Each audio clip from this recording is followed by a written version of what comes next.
Hi, Stuart here. I'm doing a video response to the 16-Bit Brothers What's Your Favourite Beat 'em Up.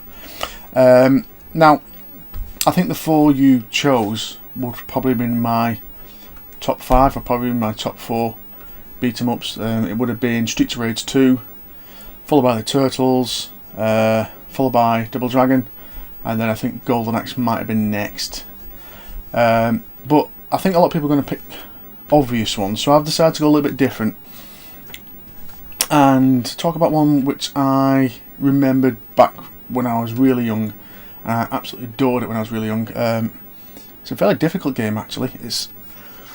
I used to call it Ninja Rabbits, basically because there's rabbits in it, other animals in it, and they're all samurais and ninjas. That's why I call it Ninja Rabbits.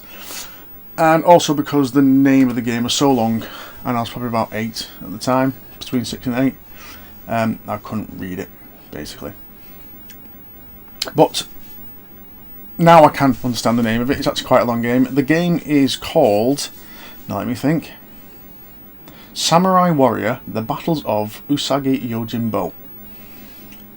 Some people might say this is not a beat 'em up, but I say it is, and I'll give the reasons for later. Why do I love this game so much? First of all, the graphics at the time are absolutely amazing, and when you actually learn about this character, he's an awesome character. I can't stress how awesome this character is. He's basically a samurai rabbit living in the 16th century. There's obviously a lot of comparisons to the Turtles, because obviously they're Ninja Turtles and he's a samurai rabbit.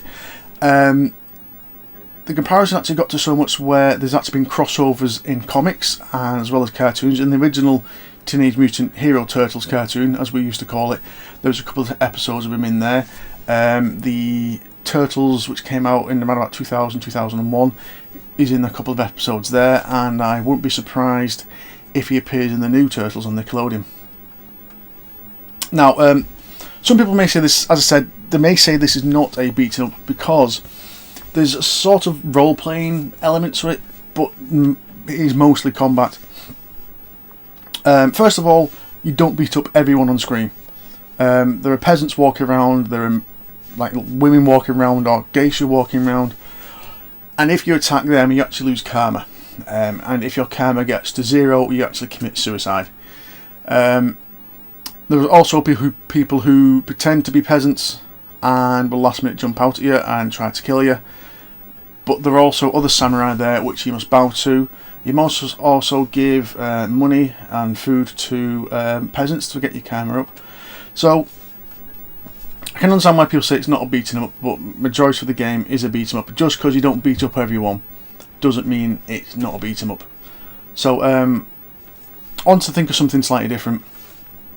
So I would say after your 4 beat 'em ups, which obviously are probably the best 4 beat 'em ups ever made, I'd probably say my next favourite after that is Samurai Warrior: The Battles of Usagi Yojimbo. Go check it out. Again, as always, thanks for watching, and I hope to have a video up soon.